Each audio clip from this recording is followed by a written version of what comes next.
But first, I'm going to do another edition of This Month in Nerdery, where I just talk to you about cool nerdy shit I saw on the internet recently.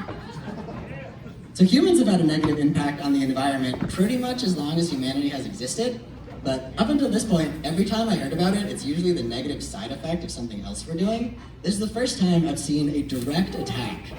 Dubai has begun shooting laser beams at clouds. The point of this is that the lasers create an electrical current within the clouds that groups smaller droplets into bigger ones and turns a normal cloud into a rain cloud to make it rain.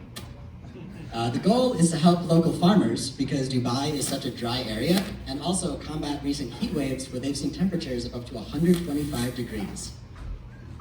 But the article then went on to talk about other methods of weather control, which I personally thought only existed as the evil plans from 90s cartoon villains. But it's actually been around for a really long time, almost always in the form of dumping random chemical flakes into the sky. The first one, originating in 1923, is called cloud seeding.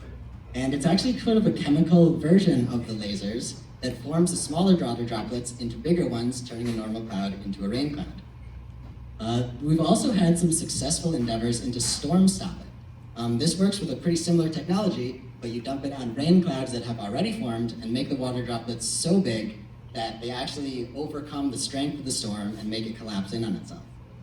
And finally, there's an experiment planned for just later this year on sun dimming, where they're going to try to release some reflective chemicals into the sky to bounce the sun's rays back into space, dimming the Earth and hoping to reduce global temperatures. So with all these combined, this is what it would probably look like if you do them all at once. But since this is Valentine's month, I thought we could talk about an article related to baby making. Specifically, not baby making.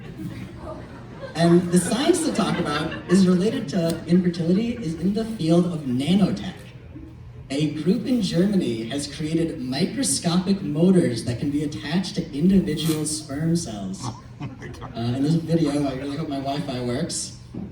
They actually had associated with the article. Here it is, just drives it right into the egg and then swims off, letting the zygote start forming a baby. And then here goes, swimming, grabbing another one, taking it for a really spin-tastic ride. And so that was all from the sperm's perspective, but there's also a video from the egg's perspective of what it's like to be impregnated by a nanotech motor-propelled sperm cell.